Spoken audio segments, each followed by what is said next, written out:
Hi everyone and welcome back to Charge. Today I've got Louisa in the studio with me. Hello. And Peter Myatt from Bean. Hey. Thank you so much for joining us, Peter. So let's dive straight in. So can you tell us a bit about yourself and your professional background? No problem. Thank you. Firstly, thank you very much for having me. My name's Peter Myatt. I'm the CEO of Bean. My professional career before setting up Bean was pretty much entirely in the space of strategy and corporate strategy. I started my career up in Newcastle, quite oddly, for a strategy person, working at consultancy, and then I moved down to London about 8 years ago or so into in-house strategy roles, where I first worked for a FTSE 250 recruitment company, helping them expand the company internationally into different sectors. And then I moved to Zoopla about 8 months or so before they IPO'd, sort of specifically to make the business more professional and to help run the IPO process. At Zoopla then did a number of other things, help sort of work with the C-level executives to realign the business, and that finally finished in us acquiring YouSwitch and doing a number of other acquisitions and integrations around that. And then help sort of integrate the company, and then I decided to leave to set up Bean. Right, so Bean, can you give us a little short intro of what it is and why the idea came to you? Yeah, so specifically the idea came to me very much from when I was back at Zoopla. I found myself in this really weird situation, whereas on one hand I had all my friends, family, everyone you ever meet constantly talking about property because everyone loves property, specifically if you live in London. It's really hard to get onto property ladder. As I'm sure you guys. And it's the best dinner party conversation. It's the only dinner party conversation. Basically, it always veers into that area.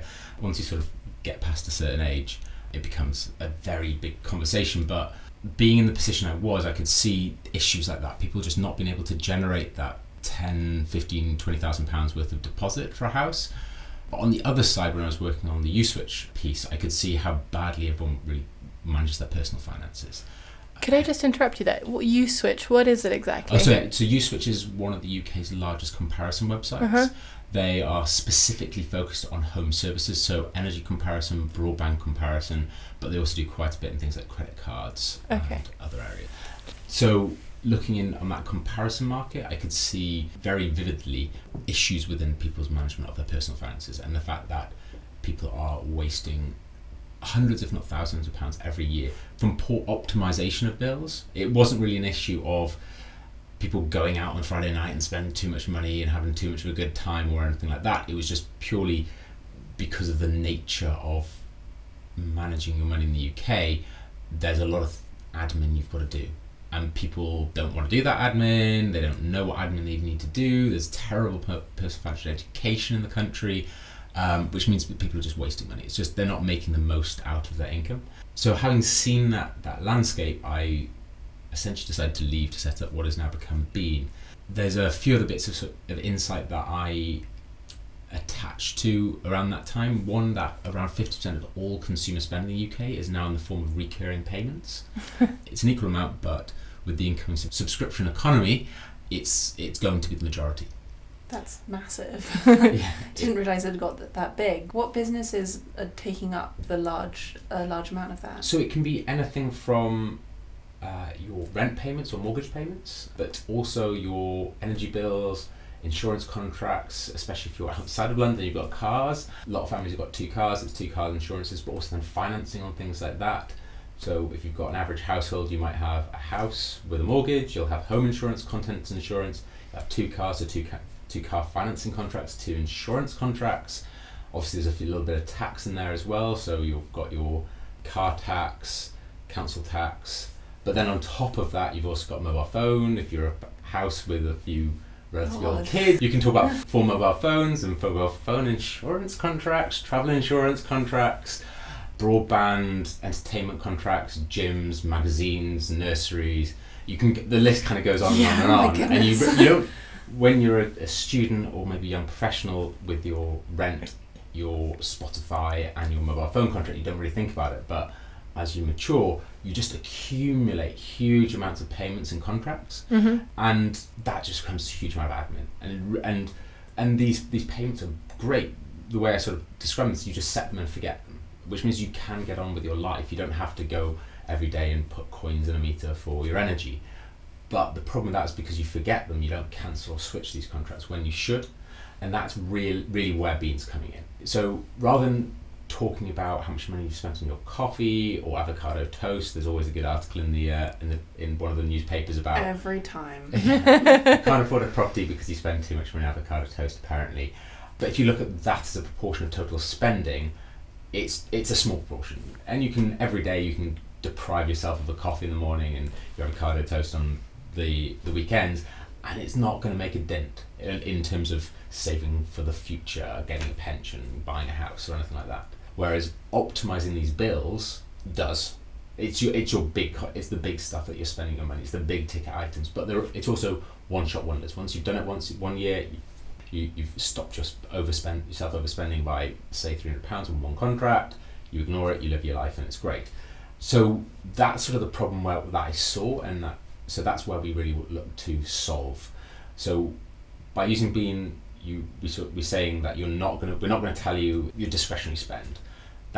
There's some other platforms out there that are fantastic for doing that, but at the same time there's also a lot of platforms out there that you initially think is going to be great. You spend ages categorizing it, but then after a couple of weeks you suddenly realize that that's not very useful information. Whereas at Bean, what we're trying to do is we're trying to give you unique insight or specific insight about specific things where you can save money and then help you save that money. So it's the insight and the function that we're trying to put together. So very simply about what Bean does is that we securely connect to your online bank statements, obviously using things like open banking, PSD2. We then have a set of algorithms which scans that transaction data to find all of those recurring payments, all those annual contracts that you've forgotten about, all those monthly contracts that you should cancel but haven't really got round to. We find all those and give you a really simple dashboard and interface for those. So that splits across standing orders, direct debits, and continuous payment authorities on your card. So we pick everything from Netflix to your mortgage. Then when you look down that list, there's essentially a decision to make on each of those line items. Firstly is, I know it, I want it, I think I'm spending the right amount, so you leave it. Secondly, you forgot you're paying for it, you don't use it, so you should cancel it. And that's where Bean sort of comes into its own. So you can notify us through Bean that you want to cancel that contract, you give us a little bit more information, then our team will go away and cancel that contract with the merchant for you, not just cancelling the direct debit, the payment. So we actually end that contract for you. And then thirdly, we typically find that when people come in, they're probably halfway through most of their contracts. So there's not many of their contracts that they can optimize immediately. So we'll then proactively notify you as and when it is relevant for you to do something about those contracts to save money. So that really means that it's as low touch, as easy for users to use. There's no categorization going for people. There's not that much interaction needed, but we will help you reduce your spend as and where you need to. Do you also have the functionality that if you do see that there's a contract that you think can be optimized, that you then offer what the alternatives are? Yeah, exactly. So okay. That's exactly what we do, especially on energy. If from the algorithms that we have, when we scan your energy contract and find an energy contract, if we think you can get a better deal, we'll let you know. You click on it, you can do a couple of minutes. You'll need to give us a little extra data, so you need to fill out a form which takes a minute or two, and then we give you a complete view of all energy contracts in the market, but ordered to show you the best one for you. Okay. So the offering of banks like Monzo and Starling, they have the live bank statements, and it's a lot clearer, and you can see what you're spending on a lot more. Do you have concerns that you're treading on each other's toes there, and how do you see that working in the future? I think the new banks are great. They're building out really interesting interfaces.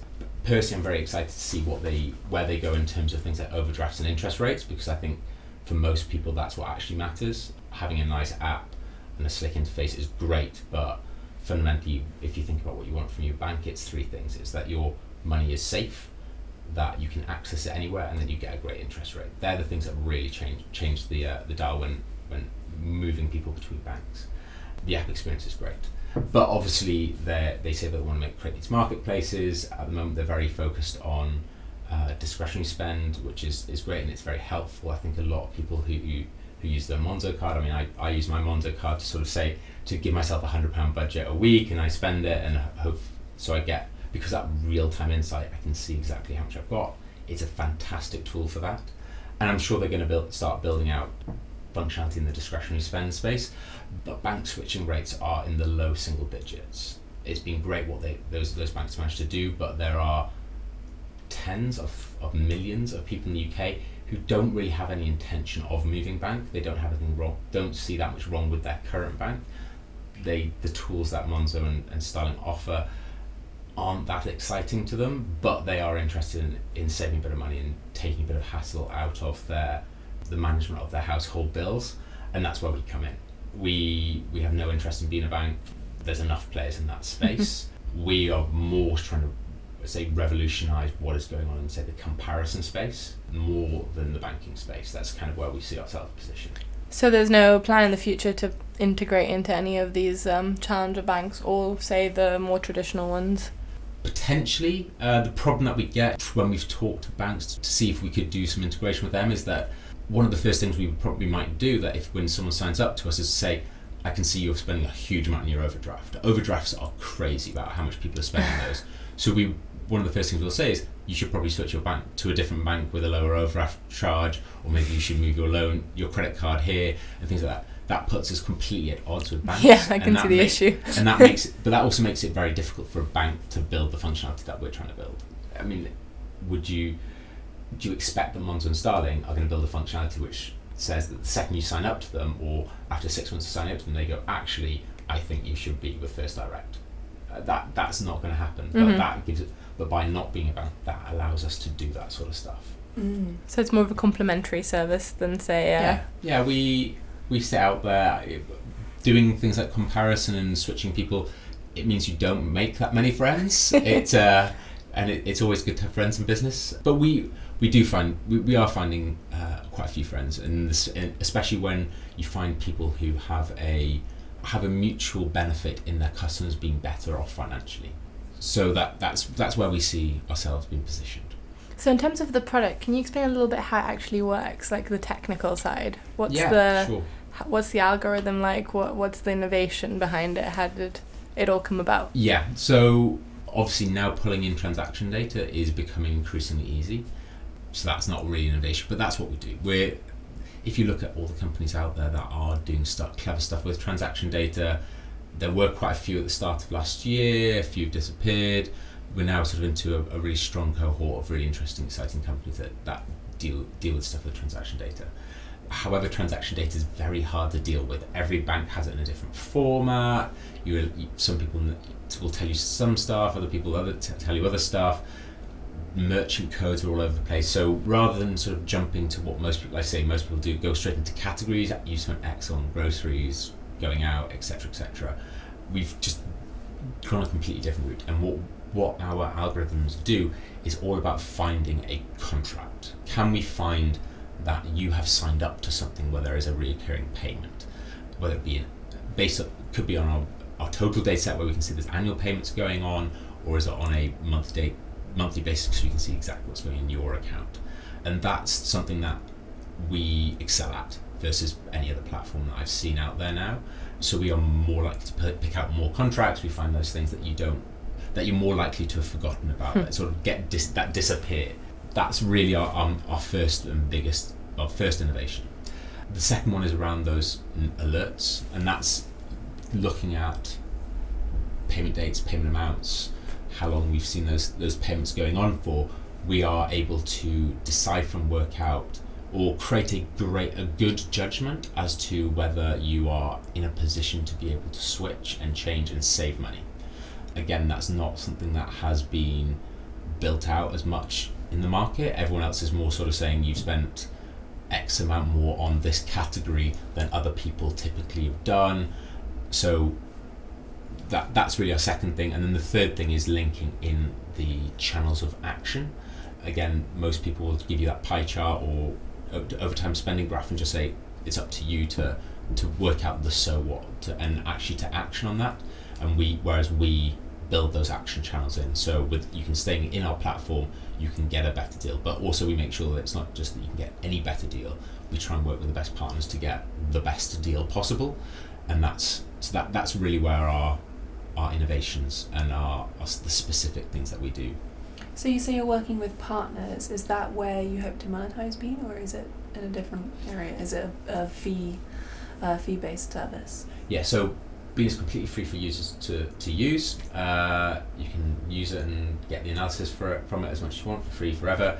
But yeah, we plan to make money on getting small fees as and when someone switches through us or buys a new product through us. There's some fees and commissions available. The reason why we structured it this way is rather than say take a percentage of savings, that's a very woolly figure. It's what if you say we'll take a percentage of your saving of your energy. I don't know how much exactly your energy saving will be, because it might be a warm summer, a winter, it might be a cold summer. Your energy usage over the next year is going to change. We can work out more or less what the saving is based on your last year's usage, but it all becomes really woolly, really difficult for consumers to understand. But also, in most markets, the commission payments don't really change the price to the customer. They're there, available to anyone if they want them, those commission payments. So by us tapping into that source of revenue, we're not really impacting what the prices are to our customers, and it just makes it a lot easier for everyone to go that way. So that's how we will make our revenue. Mm-hmm. And in terms of the user experience of Bean, I think there's something that's often not clear. What is the difference between offering a service that uses open banking APIs to access your banking data and using a service that's actually partnered with a bank? Is one within the banking app and the other two separate apps, but both have access to the same data? How does that work, and what does it actually look like to open up and use? Yeah, there's a few ways of working with banks and banking data and all the rest of it.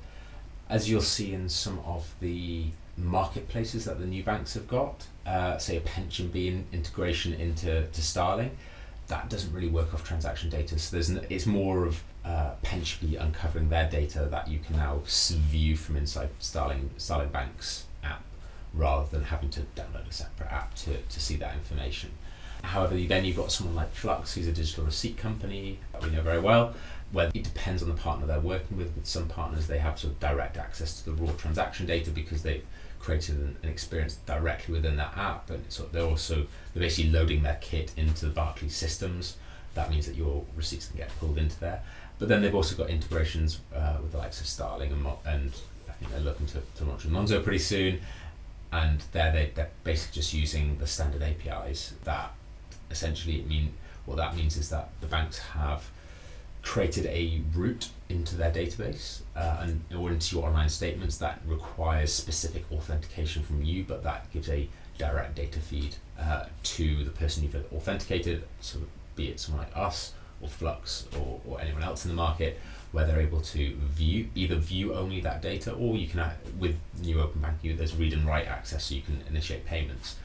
But for someone like us, it's a view-only access to online statements. For us, we don't really see that banks can be that excited about putting our type of technology into their own app. They don't really want to put something that's going to get people to close down their account with them in their own app. So we exist as a standalone platform. We're currently a web app. We haven't got a mobile app yet. It's a responsive site, and we get a huge amount of traffic on mobile. But the reason for that being is that we don't see our platform as something that people go into every day. You don't need to. We're tracking on average anywhere between sort of 12 and 30 contracts. The payment amount's normally the same every month. Sometimes it does change, so there's normally you only need to come back just once a month or so. So there's not really that desperate need to have something on your home screen.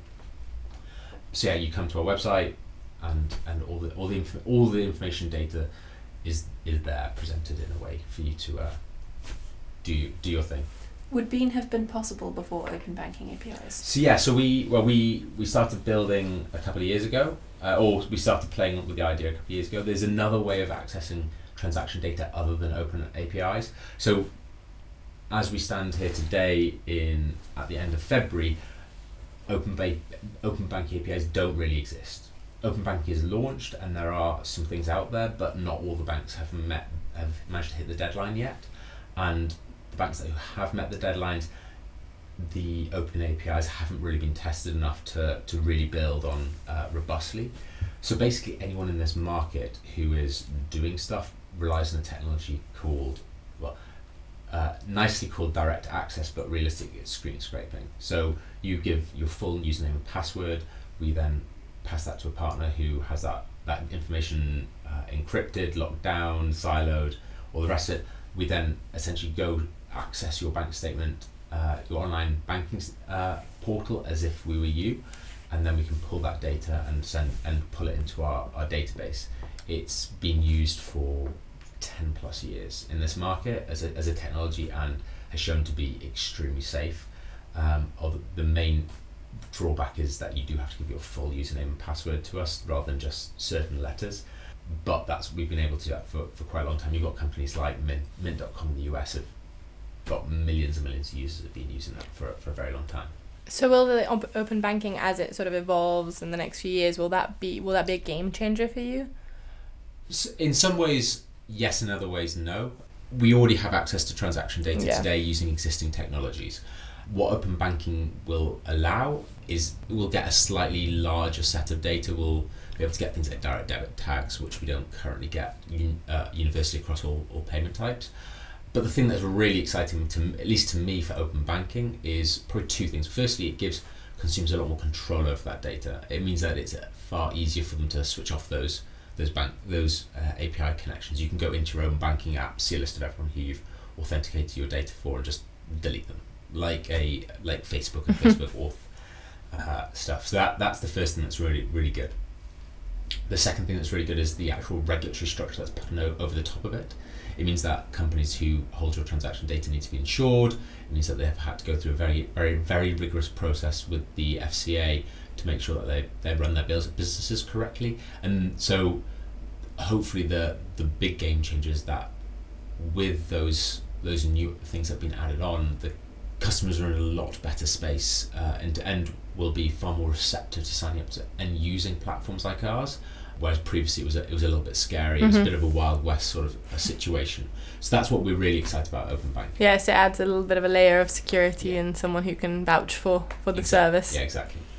So Bean is very focused on optimizing your finances and how much you pay, but how about if you have a customer who actually would prefer to be looking at, green energy suppliers? Do you have plans to be able to highlight those aspects of it, or at the moment is it just a little bit more? No. So in our current energy channel, we've got a massive amount of green energy suppliers within our channel. Currently, excitingly, they seem to be offering some of the best rates in the market at the moment. So there's a huge move of people who are taking up green energy purely because it's the cheapest option, not just because it's the right thing to do. But we have a relatively ethical backbone going through the company. I say relatively, very ethical backbone going through the company. We did start this because we want to stop people. We want to stop seeing people getting ripped off. We know and have seen through the journey that we've gone through over the past couple of years, massive chunks of the UK population who are being ripped off. There's a thing called the poverty premium, where poor people pay more for stuff than rich people, like loans and car and insurance, because of the virtue of where they live and things like that, which isn't fair. If we can help create better pricing structures or better risk models that allow the right people to get access to the right products, that's exactly where we want to be moving. We just want to, if you think of this bills marketplace or your there is a marketplace where you access your bills. We just want to improve information, improve clarity, and make it a lot more efficient, so people aren't ripped off.